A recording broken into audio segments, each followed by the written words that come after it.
طالب علم کہنے لگا مجھے آپ یہ بتاؤ کہ یہ موسیٰ تھا کون؟ انہوں نے کہا آپ نہیں جانتے؟ انہوں نے کہا میں تو نہیں جانتا کون تھا موسیٰ۔ انہوں نے کہا آپ کیسے آدمی ہیں، آپ نے قرآن مجید نہیں پڑھا؟ انہوں نے کہا قرآن مجید تو پڑھا ہے، تو پھر موسیٰ کو نہیں جانتے؟ انہوں نے کہا اچھا موسیٰ بنی اسرائیل والے پیغمبر، ہاں ان کو تو جانتا ہوں۔ کہا ہم انہی کی بات کر رہے ہیں۔ اور یہ جو بات کر رہے تھے حضرت عیسیٰ کی، یہ عیسیٰ کون ہے؟ یہود کہنے لگے کہ عیسیٰ کا آپ کو نہیں پتا؟ انہوں نے کہا میں تو نہیں جانتا عیسیٰ کو۔ آپ عالم ہیں؟ انہوں نے کہا عالم ہوں لیکن عیسیٰ کو تو نہیں جانتا۔ کہنے لگے عیسیٰ وہی ہیں جن کا تذکرہ آپ کے قرآن کریم میں موجود ہے۔ انہوں نے کہا ہاں میں اس عیسیٰ کو جانتا ہوں۔ اب ذرا اگلی بات سمجھو اس بچے نے کیا جواب دیا۔ اس نے کہا بات یہ ہے نہ میں کسی عیسیٰ کو جانتا ہوں نہ ہی کسی موسیٰ کو جانتا ہوں، ہاں اس عیسیٰ کو جانتا ہوں جس کا ذکر قرآن میں ہے، اس موسیٰ کو جانتا ہوں جس کا ذکر قرآن میں ہے۔ عیسیٰ اور موسیٰ کو اگر مسلمان مانیں گے تب اس وقت مانیں گے جب قرآن مجید کو مان لیں۔ آپ عیسیٰ اور موسیٰ کی بات کرتے ہیں، ہم عیسیٰ اور موسیٰ کو قرآن کریم کی روح سے مانتے ہیں، لہذا جب ہم نے اتفاق کرنا ہے تو اتفاقی رائے یہ ہے پہلے سب قرآن کو مانیں پھر اس قرآن کے ذریعے سے ان کو مان لیں۔ اس پر وہ یہود بالکل لاجواب ہو گیا اور اس تاجر کی دکان سے چلا گیا۔ میں عرض کر رہا ہوں عقائد اور نظریات کا پرچار اور اس پر ہونے والے اعتراض کا جواب بڑے فہم تفہیم اور اچھے ملکہ اور اچھے اسلوب کے ساتھ دینا، یہ ہمارے اکابرین کا طرز چلا آ رہا ہے۔ امام احمد ابن حنبل رحمہ اللہ جبل استقامت، آپ کے دور میں ایک مسئلہ بہت زیادہ اٹھا تھا، خلق قرآن کریم کو مخلوق مان رہے تھے معتزلہ، اور ان کا اتنا ہوا اور اتنا اثر تھا کہ خلیفہ وقت بھی اس سے جانبر نہ ہو سکا، وہ اس کو بھی اس عقیدے کا قائل ہونا پڑا۔ معتصم باللہ وقت خلیفہ ہے امام احمد بن حنبل رحمہ اللہ، یہ امام تھے، امام اہل سنہ، اس وقت جو قاضی بھی تھا اور معتزلہ کا امام بھی سمجھا جاتا تھا، اس کا نام بھی تھا احمد بن ابی داود، اس کا پورا نام تھا۔ خلیفہ کے دربار میں دونوں جمع ہوئے، جمع ہونے کے بعد لوگوں نے کہا کہ دونوں بندے جمع ہیں، آپ ان دونوں کی گفتگو کرا دیں تاکہ حق کا پتہ چل جائے کہ آج حق کیا ہے اور باطل کیا ہے۔ اب خلق قرآن پر جو معتزلہ نے دلیل دی ہے، آپ اس دلیل کو سنیں، آپ حیران رہ جائیں۔ اس نے دلیل کیا دی؟ اس نے کہا دلیل میری یہ ہے کہ آپ بتائیں قرآن کریم شے ہے یا شے نہیں ہے؟ آپ قرآن کو شے ان کہتے ہیں یا لا شے کہتے ہیں؟ حضرت نے فرمایا معاذ اللہ کہ ہم قرآن کو لا شے کہیں، قرآن تو شے ہے۔ تو اس نے کہا اگر قرآن کو آپ شے مانتے ہیں تو خود اللہ تعالیٰ نے قرآن میں فرمایا اللہ خالق کل شیء، اللہ تبارک و تعالیٰ ہر چیز کا خالق ہے۔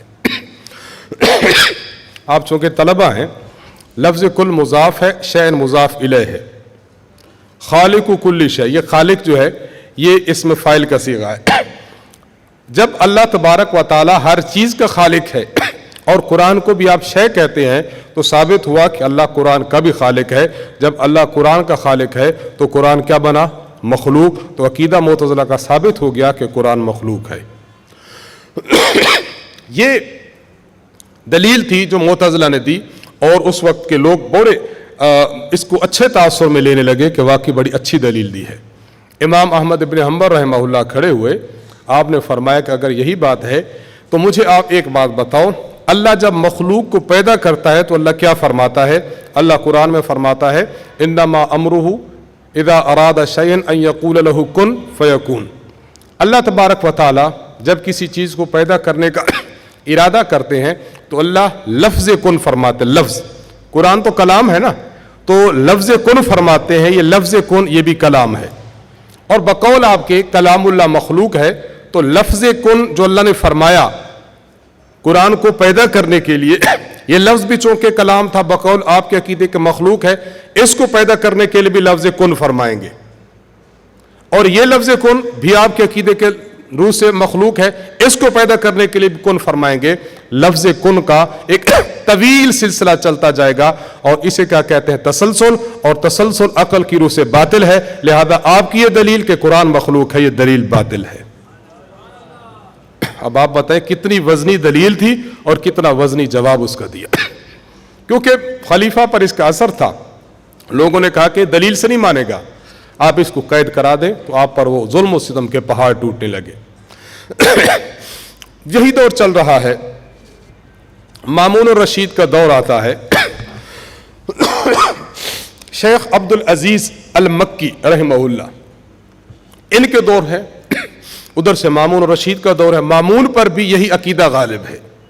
مامون کے دربار کے جو علماء تھے, معتزلی علماء, مامون کو اتنا ابھارا کہ جو شخص اس عقیدہ کا کہ قرآن مخلوق نہیں کلام اللہ ہے پرچار کرتا یا بات کرتا, تو مامون اس کو قتل کرا دیتا تھا.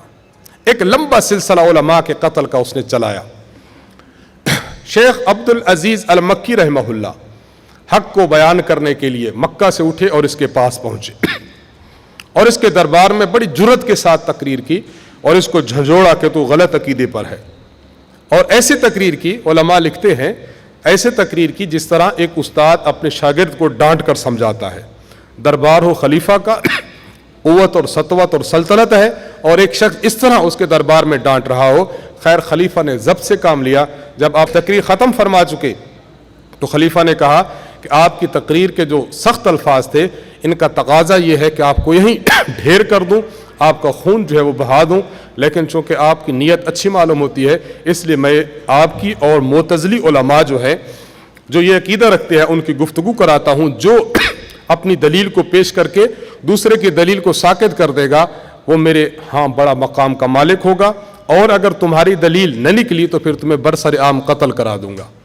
اتنی قوت کے ساتھ اس نے دبدبے کے ساتھ شیخ عبد العزیز رحمہ اللہ سے بات کی. مورخین لکھتے ہیں ایک طرف شیخ عبد العزیز مکی رحمہ اللہ اور دوسری طرف معتزلی علماء تھے. ایک دلیل دیتا تو محسوس یہ ہوتا کہ اس دلیل کا توڑ نہیں ہے. جب دوسرا کھڑا ہوتا دلیل کا توڑ کرتا تو کہا جاتا کہ واقعی دلیل کا توڑ ہوا. پھر یہ دلیل دیتا تو یہ محسوس ایسا کرتا کہ اس دلیل کا توڑ نہیں. لیکن شیخ مکی رحمہ اللہ جب اس کا توڑ کرتے تو لوگ اشش کر اٹھتے. یہ جو گفتگو کا اور مناظرے کا دورانیہ ہے یہ طویل ہوتا گیا. رات کافی دیر تک یہ چلتا رہا. جب بہت زیادہ دیر ہو گئی تو معتزلی علماء میں سے ایک عالم کھڑا ہوا. اس نے کہا عبد العزیز مکی اب سنبھل کے بیٹھنا, اب ایسی دلیل آ رہی ہے کہ یہ دلیل پتھر سے بھی توڑنا چاہو تو نہیں توڑ سکتے. دلیل کیا دی؟ یہی دلیل دی. اللہ کہنے لگا اللہ کو شے مانتے ہو, کلام اللہ کو قرآن کریم کو شے مانتے ہو یا لا شے مانتے ہو؟ آپ نے فرمایا شے مانتا ہوں. اس نے یہی دلیل دی کہ جب اللہ ہر چیز کا خالق ہے تو قرآن چونکہ شے ہے قرآن کا بھی خالق ہے. شیخ عبد العزیز مکی فرماتے ہیں کہ یہ دلیل سننا تھا کہ میرے دل میں ایک جھٹکا سا لگا, اور میں نے کہا کہ یہ دلیل اتنی بھاری ہے میں کیسے جواب دوں گا. میں اللہ کی طرف متوجہ ہوا کہ اللہ میرے دل میں اس کا ایسا جواب ڈال دے جس سے یہ لوگ ساکت ہو جائیں اور عوام کے دل میں بھی بات آ جائے, عوام اس کو تسلیم کرے, کوئی بہت مشکل بات نہ ہو. کہتے ہیں جب میں نے اللہ سے دعا کی اسی دوران میرے دل میں ایک بات آئی. میں کھڑا ہوا, میں نے کہا آپ مجھے بتائیں کہ اللہ تعالیٰ کے لیے نفس مانتے ہو یا نہیں؟ کہنے لگے مانتے ہیں. شیخ فرمانے لگے بالکل مانو گے کیونکہ اللہ نے خود فرمایا ہے وَيُحَذِّرُكُمُ اللَّهُ نَفْسًا, اللہ اپنے نفس یعنی اپنے آپ سے تمہیں ڈراتا ہے. جب اللہ کا نفس ہے تو اللہ نے قرآن میں فرمایا ہے کل نفس ذائقۃ الموت, ہر نفس نے موت کا ذائقہ چکھنا ہے. اگر تمہاری دلیل کو مانا جائے اللہ نفس ہے اور ہر نفس میں موت کا ذائقہ چکھنا ہے, ثابت ہوتا ہے کہ اللہ نے بھی موت کا ذائقہ چکھنا ہے. جو جواب اس دلیل کا دو گے وہی تمہاری دلیل کا جواب ہوگا. کہتے ہیں کہ معتزلہ سوچ میں پڑ گئے, کافی دیر بیٹھے رہے. اس پر پھر مامون کھڑا ہوا اور اس نے کہا کہ بات یہ ہے کہ شیخ عبد العزیز مکی نے جو دلیل دی ہے واقعی اس سے معتزلی علماء ساکت ہو گئے ہیں. میں اپنا عقیدہ بدلوں یا نہ بدلوں یہ میں یقین سے نہیں کہہ سکتا, لیکن اتنی بات یقین سے کہتا ہوں یہ مناظرہ جیت گئے, معتزلی مناظرہ ہار گئے.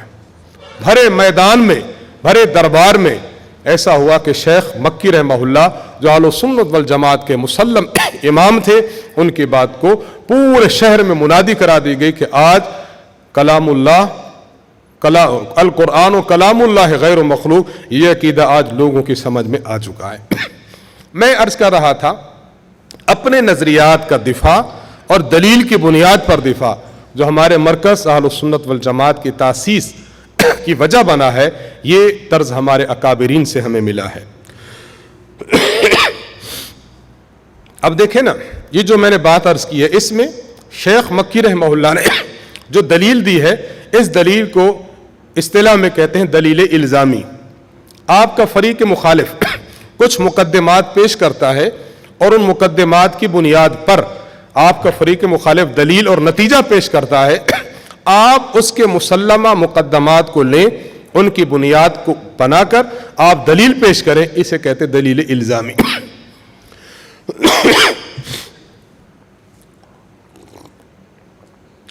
شاہ عبدالعزیز محدث دہلوی رحمہ اللہ دہلی میں ہے، یہ میں دو واقعات عرض کر رہا ہوں دلیل الزامی پر۔ ایک عیسائی پادری آیا، واسرائے سے ملا اور کہا کہ آپ مسلمانوں کا جو بڑا عالم ہو اس سے ملاؤ، میں نے بات کرنی ہے۔ اس نے کہا کہ دہلی میں موجود ہے شاہ عبدالعزیز محدث دہلوی، ان سے بات کر لو۔ وہ شخص آیا اور آپ سے بات کی، ایک سوال، 3 سوال کیے۔ ایک سوال ان میں یہ تھا، اس نے کہا کہ آپ مجھے بتائیں، آپ مسلمانوں کا عقیدہ یہ ہے کہ کائنات میں سب سے بڑی ہستی اللہ تعالیٰ کی ہے، اللہ تعالیٰ کے بعد سب سے بڑی ہستی آپ کے پیغمبر حضرت محمد صلی اللہ علیہ وسلم کی ہے، کیا وجہ ہے آپ کے نبی اتنی بڑی ہستی ہونے کے باوجود جب میدان کربلا میں ان کا بیٹا نواسا، ان کا نواسا ذبح ہو رہا ہے، ان کی گردن کو اڑایا جا رہا ہے، تو آپ کے نبی کچھ نہ کر سکے؟ آپ کے نبی نے رب سے نہ کہا کہ اے اللہ میرا نواسا ذبح ہو رہا ہے، میرے نواسے کو بچائیں؟ آپ کے نبی نے باوجود اتنی بڑی ہستی ہونے کے اللہ تبارک و تعالیٰ سے عرض نہیں کیا تھا کہ میرے نواسے کو بچائیں؟ آپ سمجھے اعتراض؟ سمجھے؟ اتنی بڑی ہستی ہے اور اپنے نواسے کے لیے خدا سے مانگ نہ سکی اور اللہ تعالیٰ کے دربار میں اپنے نواسے کو بچا نہ سکی، وہ کیسی بڑی ہستی ہے؟ یہ اس نے اعتراض کیا۔ بظاہر اعتراض بہت بڑا ہے، عقلی قسم کا ہے۔ حضرت شاہ عبدالعزیز محدث دہلوی رحمہ اللہ آپ فرمانے لگے کہ بات یہ ہے کہ جب آپ علیہ السلام کا نواسا میدان کربلا میں لڑ رہا تھا اور دشمن ان کا سر کاٹ رہے تھے تو ہمارے نبی نے اللہ کی دربار میں دعا کی تھی۔ ہمارے نبی نے فرمایا تھا یا اللہ میرا نواسا ہے، لوگ اس کو قتل کر رہے ہیں، یا اللہ اس کو بچا لے، یا اللہ اس کو بچا لے، اس کا لوگ خون بہا رہے ہیں، اس کو بچا لے۔ ہمارے نبی نے اللہ کے دربار میں یہ بات کی تھی، لیکن اللہ نے فرمایا تھا کہ اے محمد صلی اللہ علیہ وسلم، یہ لوگ جن کے ہاتھ میں آپ کا نواسا ہے یہ لوگ ظالم ہیں، اور ظالموں کا میں کچھ نہیں کر سکتا۔ کیوں؟ اس لیے کہ میرا اپنا بیٹا حضرت عیسیٰ علیہ السلام جب یہود کے ہاتھ میں تھا تو اس وقت یہود قتل کر رہے تھے، وہ اس سے بھی سخت ظالم تھے، میں اپنے بیٹے کو وہاں سے نہ بچا سکا، وہ اس کو سولی چڑھا کے ختم کر چکے، میں جب اپنے بیٹے کو نہیں بچا سکتا تو تمہارے نواسے کو کیسے بچاؤں؟ یہود کا عیسائیوں کا عقیدہ یہ ہے کہ حضرت عیسیٰ علیہ السلام کو یہود نے سولی پر چڑھایا اور آپ مصلوب ہوئے، اس کے بعد 3 دن بعد پھر زندہ ہوئے اور اللہ کے پاس چلے گئے۔ اب آپ دیکھیں کتنی وزنی دلیل ہے، اس کا خلاصہ یہ نکلتا ہے اگر یہ اعتراض مسلمانوں پر کرتے ہو تو یہی اعتراض تم یہود پر پہلے ہوتا ہے، جو جواب تم دو گے وہی جواب مسلمان دیں گے۔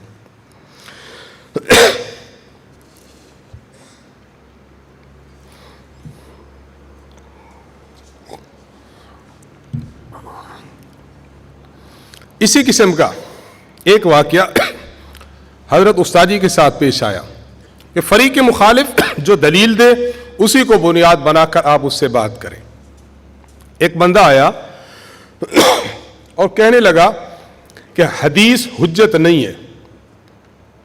استاد جی پوچھنے لگے کہ آپ اس کی دلیل دیں کہ حدیث حجت کیوں نہیں ہے؟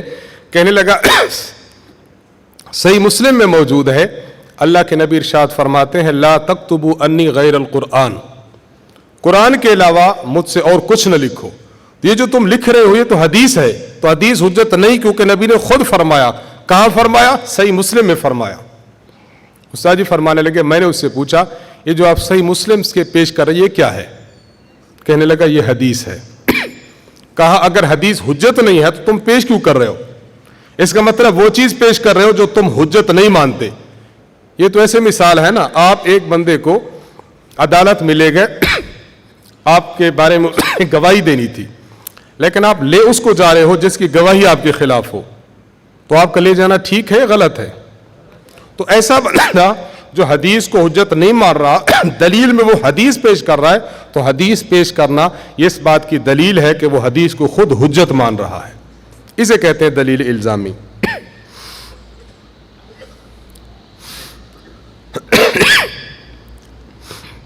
چلیں بس کرتے ہیں جی، طبیعت بہت زیادہ مسئلہ کر رہی ہے.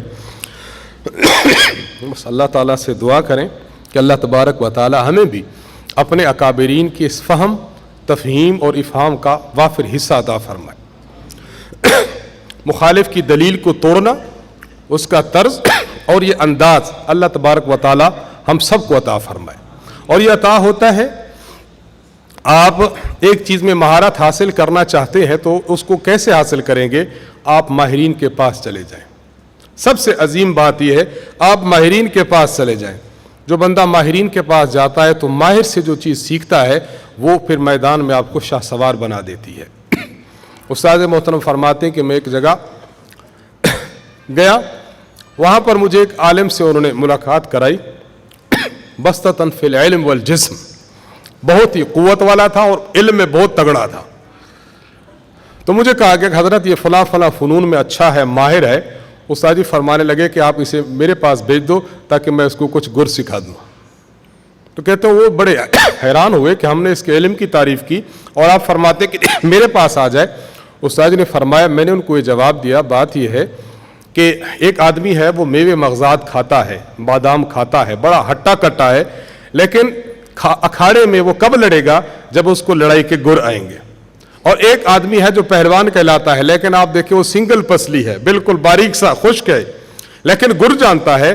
تو اب اتنا بڑا پہلوان اس کمزور پہلوان کے ساتھ لڑے گا تو چونکہ اس کو گر اور داؤ آتے ہیں، اس لیے اس موٹے تازے پہلوان کو گرا کے رکھ دے گا. تو آپ کا یہ بہت بڑا عالم ہے، لیکن علم کہاں استعمال کرنا ہے کہاں استعمال نہیں کرنا یہ گر ہے، اور یہ ہم فن والوں کے پاس ہے. اس کو میرے پاس بھیجو، انشاءاللہ ہم فن ایسا سکھائیں گے کہ اس کو علم کے استعمال کا طریقہ آ جائے گا. تو اصل چیز کیا ہے کہ آپ نے جب فن سیکھنا ہے تو وہ فن والوں کے پاس آئے. دوسری اہم چیز علوم کے لیے سب سے اہم چیز یہ ہے کہ انسان جو کچھ پڑھے اس پر عمل کرے. جب انسان اپنے پڑھے ہوئے پر عمل کرتا ہے تو اللہ تبارک و تعالیٰ اس کو وہ علوم عطا فرماتے ہیں جو اس کے وہم و گمان میں بھی نہیں ہوتے. حدیث میں ہے من عامل بما علم ورثہ اللہ علم ما لم یعلم. اپنے پڑھے ہوئے پر انسان عمل کرے تو اللہ تعالیٰ اس پر وہ چیزیں کھولتا ہے جو اس نے پڑھی ہوئی نہیں ہوتی. کئی ایسی چیزیں ہیں جو انسان کو پڑھی ہوئی نہیں ہیں لیکن اللہ تبارک و تعالیٰ اس پر کھول دیتا ہے. حضرت تھانوی رحمہ اللہ آخری عمر میں تھے. حضرت فرماتے تھے کہ اگر اسلام کے اصول میں اور اسلام کے فروع پر کوئی شخص اعتراض کرے، تھانوی 2 منٹ میں اس کا جواب دے سکتا ہے، 2 منٹ میں اس کو صاف کر سکتا ہے. حضرت تھانوی رحمہ اللہ سے ایک بندے نے سوال کیا، غالباً یہ مولانا شبیر علی صاحب تھے جو آپ کے بھتیجے تھے، بھانجے تھے. انہوں نے ایک سوال کیا. انہوں نے کہا حضرت اللہ نے قرآن کریم میں ارشاد فرمایا ہے رحمتی وسعت کل شیء، میری رحمت نے ہر چیز کو ڈھانپ دیا ہے. شیطان بھی تو ایک چیز ہے نا، تو کیا اللہ کی رحمت نے شیطان کو بھی ڈھانپا ہے؟ اب یہ سوال اس بندے نے کیا، اب واقعی گہرا سوال ہے. حضرت نے فرمایا اب دیکھیں اگر حضرت فرماتے کہ نہیں ڈھانپا تو رحمتی وسعت کل شیء کے خلاف ہے، کیونکہ وہ تو ہر چیز کو ڈھانپ رہی ہے. اور اگر کہہ دے کہ رحمت نے ڈھانپا ہے تو رحمت نے کیسے ڈھانپا ہے؟ وہ تو راندہ درگاہ ہے، وہ تو عبدالآباد جہنم میں جلے گا، ڈھانپا کیسے ہے؟ ہاں میں جواب نے تب بھی اعتراض ہے، نہ میں جواب نے تب بھی اعتراض ہے. حضرت تھانوی رحمہ اللہ نے فرمایا اللہ کی رحمت نے شیطان کو ڈھانپا ہے۔ تو اعتراض ہوتا ہے کہ کیسے ڈھانپا ہے، وہ تو مردود ہے، رجیم ہے۔ فرمایا کہ اس کو مثال سے سمجھو، ایک آدمی ہے جو چور ہے، اس کی چوری پکڑی گئی ہے، اب اس کے خلاف مقدمہ ہوا، جج نے کہا اس کو 100 کوڑے لگا دو، 100 جوتے لگا دو۔ جب کوتوال کے پاس آیا، سپاہی کے پاس آیا، سپاہی نے کہا یار تمہیں تو 100 جوتے لگنے تھے، لیکن میں 20 معاف کر کے 80 لگا دیتا ہوں، آپ بتائیں اس چور پر اس سپاہی کی طرف سے رحمت اور کرم ہے یا نہیں؟ فرمایا کہ یہی بات تھی جب اللہ کی ذات نے ارشاد فرمایا تھا کہ آدم کو سجدہ کرو، شیطان نے آدم علیہ السلام کو سجدہ نہ کیا، تو اس وقت کا تقاضا یہ تھا کہ اس جرم کی پاداش میں بھسم کر دیا جاتا، لیکن اللہ کا کرم اور رحمت دیکھیں، اس نے قیامت تک مہلت مانگی، رب انذرنی الی یوم یبعثون، اللہ نے اس کو مہلت دے دی، رحمت نہیں تو اور کیا ہے۔ ہمارے اکابرین کے آپ علوم پڑھیں، آپ حضرات کو اندازہ ہو۔ تو اپنے پہلی بات یہ کہ فن والوں کے پاس رہنا اور فن والوں سے فن سیکھنا۔ نمبر 2، اپنے پڑھے ہوئے پر عمل کرنا۔ نمبر 3، تقوی اور پرہیزگاری اختیار کرنا۔ تقوی اور پرہیزگاری اختیار کرنا۔ امام شافعی رحمہ اللہ فرماتے ہیں فقیہا و صوفیا فکل لیس واحدا وانی وحق اللہ ایاک انصح فذالک قاس لم تزق قلبہ تقا وذاک جہول کیف ذو الجہل یصلح۔ فرمائے بندے میں 2 چیزیں عروج کی ہونی چاہیے، نمبر 1 تقوی ہو، متقی ہو، اور نمبر 2 فقہ، سمجھ بوجھ اور فقیہ ہو، فقہ سے بہرہ ور ہو، اور نمبر 2 تقوی سے بہرہ ور ہو۔ یہ بندہ پھر میدان میں عظیم انسان بنے گا۔ اگر تقوی نہ ہو یہ جاہل ہوگا، اور جاہل میں صلاح اور اچھائی نہیں ہوتی، اور اگر تقوی نہ ہو تو اور اگر اس میں فقہ نہ ہو تو فقیہ آدمی کسی کے رہنمائی نہیں کر سکتا۔ تو دونوں چیزیں انسان میں ہونی چاہیے، تقوی کو ظاہر طور پر اختیار کرے، لازمی طور پر اختیار کرے۔ اور چوتھی بات یہ کہ انسان کو اپنے مطالعے کو ہمیشہ تازہ رکھنا چاہیے۔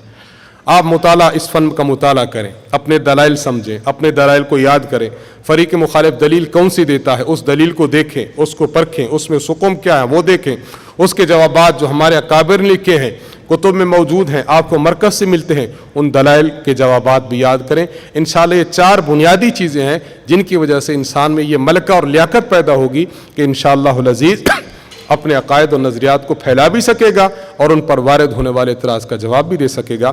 اللہ تبارک و تعالیٰ سے دعا ہے کہ اللہ تبارک و تعالیٰ ہمیں فہم، افہام اور تفہیم کے ملکہ عطا فرمائے۔ وآخر دعوانا ان الحمد للہ رب العالمین۔